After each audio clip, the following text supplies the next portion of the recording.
So hello everyone, and in today's video I want to give you my 10 favorite Ark mods, and we're here on the lovely Valgroa map, and I've got all of this stuff set up for you. So let's just get straight into it with the first mod over here, and it is Dino XP and your own XP as well. So of course, if we just take these two potions out, it'll do the thing of if I drink it, then I will get XP and a lot of levels. And to be honest, it's pretty OP. But I still think it's useful if you want to get levels and things. And the crafting recipe is reasonable enough. It's not incredibly cheap, at least if I remember it not being too cheap yet.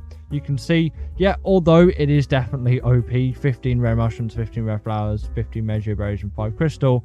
It still does take a bit of time to get up to that. And when you get all those later levels and it just takes ages, it really works well. And of course, you can do it with your dinos as well, because there's a dino only version, and then boom, chuck it in, and it's really great for leveling up your dinos. Incredibly useful for that. So that is a great mod in at number 10, and you know, if you want to use it, by all means do. All the mods are in the description, and I personally use that one myself. I do personally use all of these mods. These are my 10 favorites, of course, and that one is a great one. Next up is a dino healing potion. As well, you can use Daedons and, you know, snow owls and things like that. These dino healing brews, you can only use one every 20 seconds, and again, I'm pretty sure they're quite expensive as well in terms of how it goes. Yeah, 10 cooked primary, 2 medical brews, 5 rare flowers. Again, not incredibly expensive, but still enough that it really does take a generous amount of effort to get it in, to get these things, and then you can only use one every 20 seconds. So it's not like you can just spam these into your creatures, but as you can see, it's healing so much health, and it is so useful in boss fights and things where you want to heal up your creature's health, and it heals up so much of it that it is truly great, and a mod which I strongly recommend you get.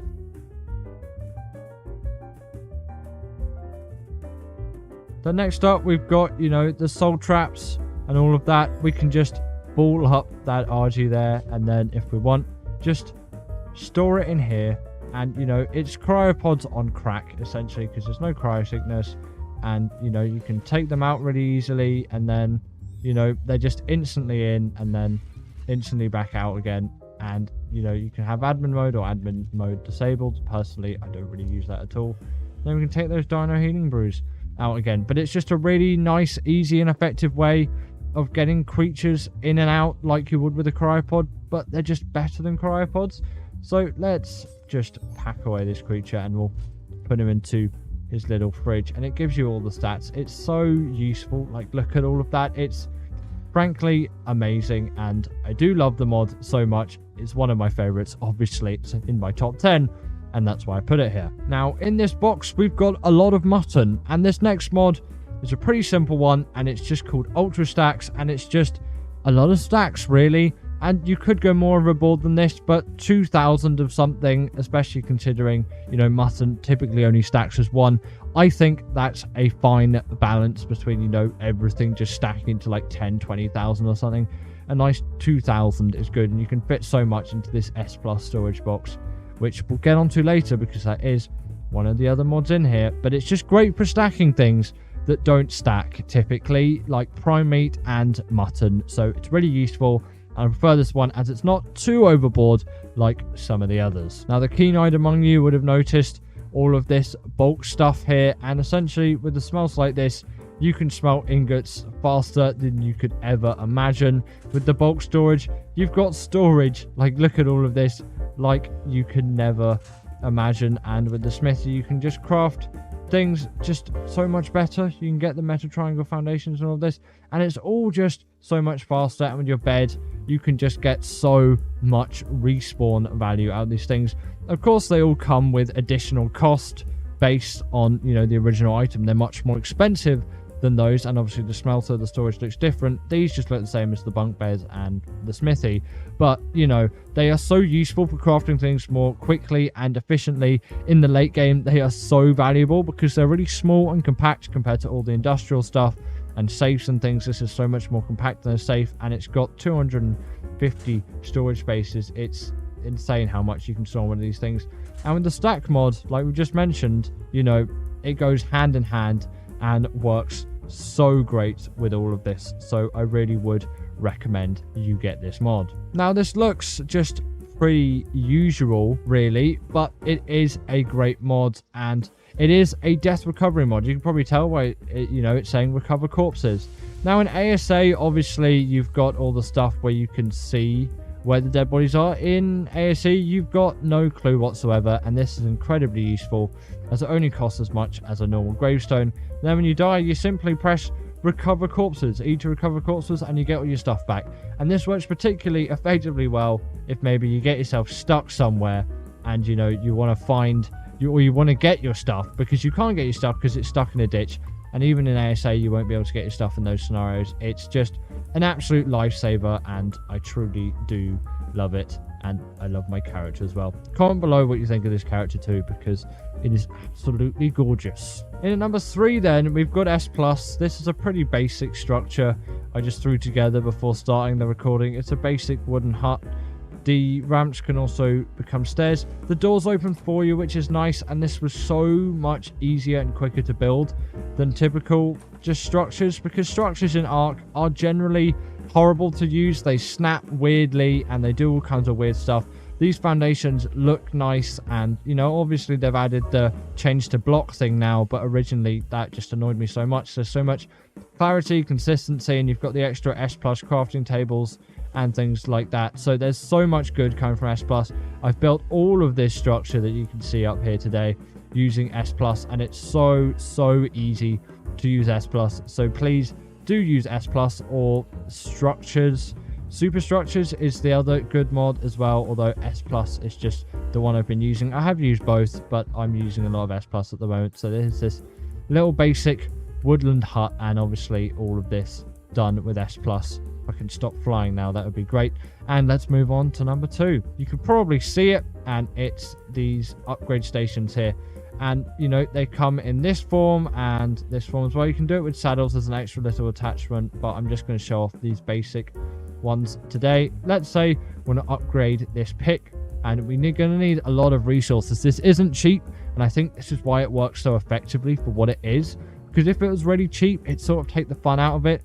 And we can upgrade this thing, and now you can see it's ramshackle, and that did use a considerable amount of metal. And then we can attempt an upgrade as well, and 10% of your resources have been lost for this one. We failed to upgrade, because failed upgrades are a thing as well. It doesn't always upgrade, and sometimes it upgrades more effectively. We upgrade again, then we got an apprentice, and we keep going journeyman, and then we keep going mastercraft, and then we get to ascendant. And now we've got a much better pick than before, with one failed upgrade as well, which works well for the example, because you do get upgrades that fail, and it's now far more expensive than a normal pick. If we look at the crafting for this thing, if I can look at the repair details, or if it's just not going to show me at all, it's just not going to show me. But it takes a lot more metal to now repair this thing, and obviously to make this thing we use a considerable amount of metal as well. That's a decent like 50 odd metal to get this thing, and it's obviously only a 1 metal pick, so it's like 50 times the metal. Things need hundreds of metal ingots.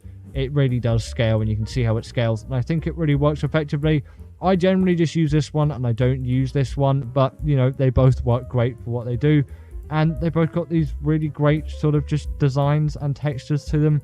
I think they look simply fantastic. They look lovely and great, and they're incredibly useful for upgrading saddles as well, because you can do saddles and weapons and all things like that, which typically you'd have to go drop hunting for. And my number 1 pick is in this other S+ storage box, and it is the only awesome spyglass. Pretty cheap as well. You can see we've got our coordinates in the corner. If I run away down here, this is just where we're going now, I guess. We can see all these stats of the creatures. You can see all the stats of, you know, drops and things like that as well. If we come down, look, we can see that Anky's level 200. We can see its torpor, what it takes to tame it. It's just so useful for looking at all these things. Of course, there's loads of gacha clauses around, because we're still in that Christmassy season, or wintry season, winter wonderland event. Look, we've got a raptor here as well, and it's great for seeing what you need to tame creatures, what the torpor creatures are, what the health is, and you can also see what they've got their levels put into, so if it's worth taming it. It's just a great workhorse of an instrument, of a tool, and it's the spyglass on crack, essentially. It is so great as a tool to use, and for me, really is invaluable for looking at all of these lovely, wonderful Ovis. It's got 23 levels into stamina. Like, oh my god, it's so great. And if you have never used the awesome spyglass before, please do. Please install the mod.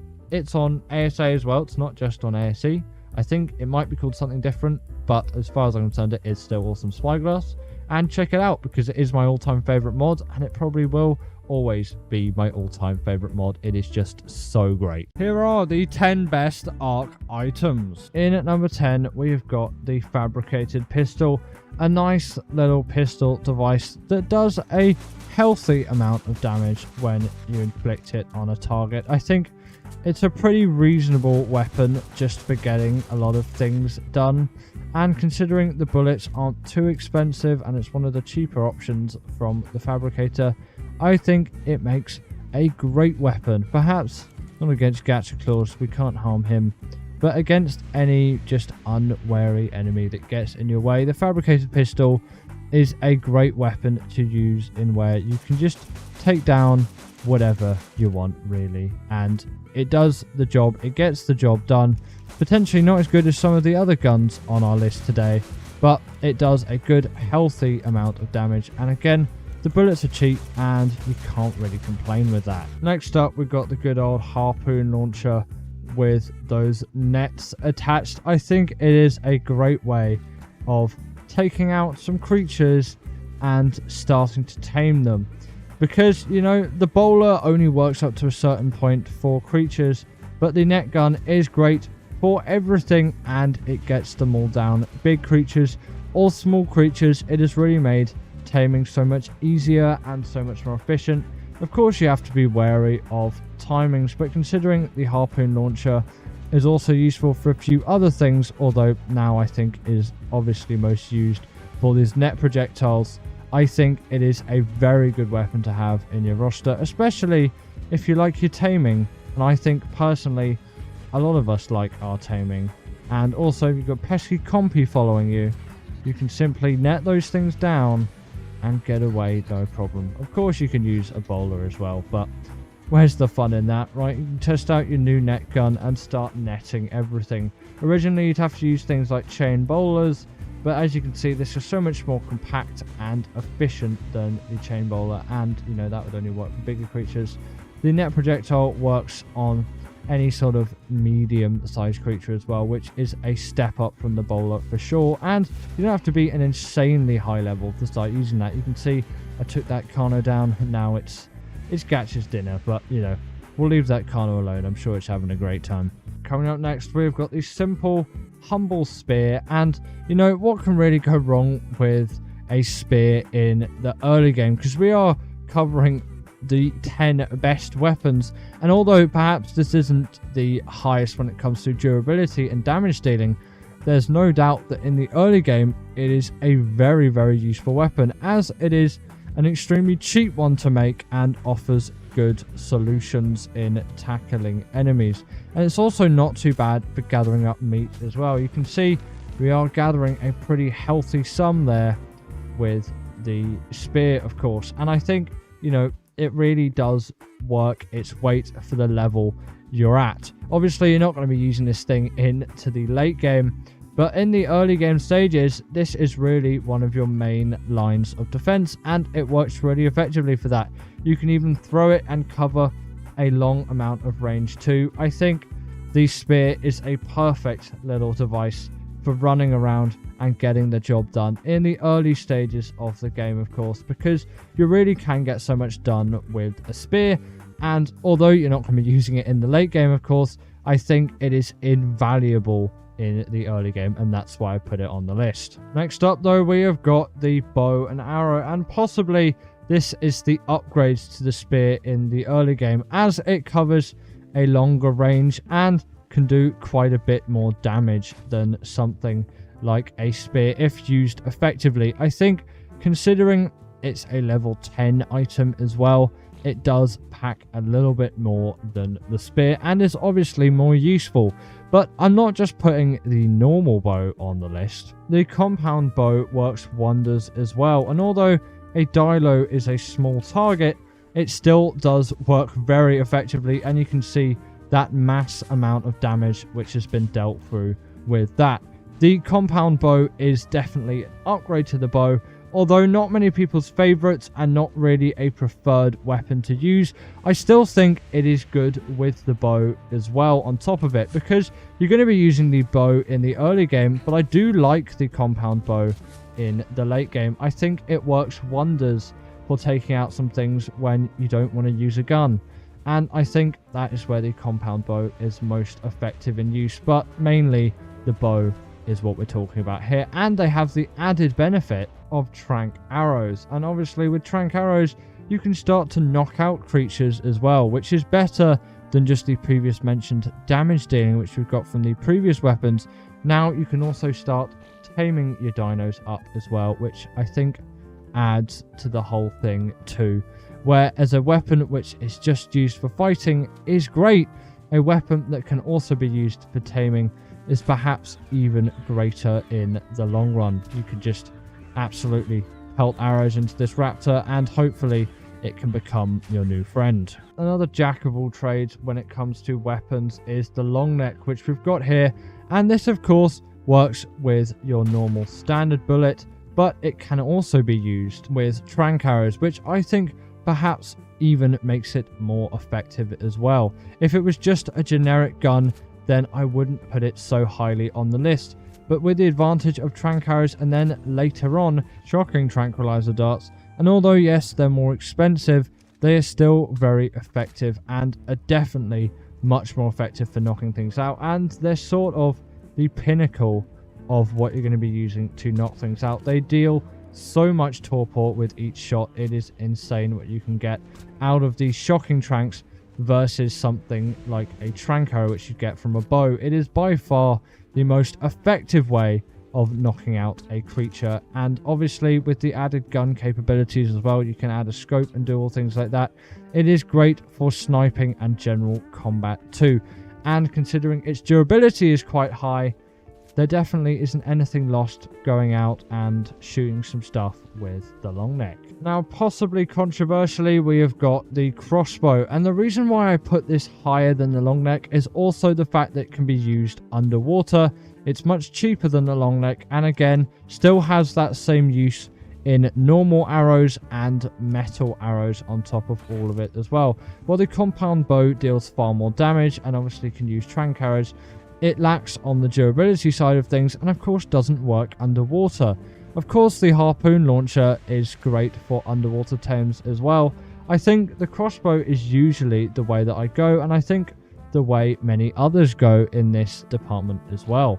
I think compared to a lot of other items in the game, the crossbow is by far used by more people, and particularly is effective as well, considering its low cost and the fact that you can use those tranks and normal arrows on top of everything else too. And of course they work underwater, as I've already mentioned, and this does make them effective combating tools, as who doesn't want to use this amazing crossbow which also works underwater if you're doing any underwater taming, perhaps sneaking up on this Spino and start going for it. It really does make the crossbow very versatile, which is what I can't say about some of the other weapons on this list, but that's why I've ranked it up so highly. Perhaps my favorite melee weapon item is the pike, and this truly is what it is for me. The pike is far superior to the spear, and of course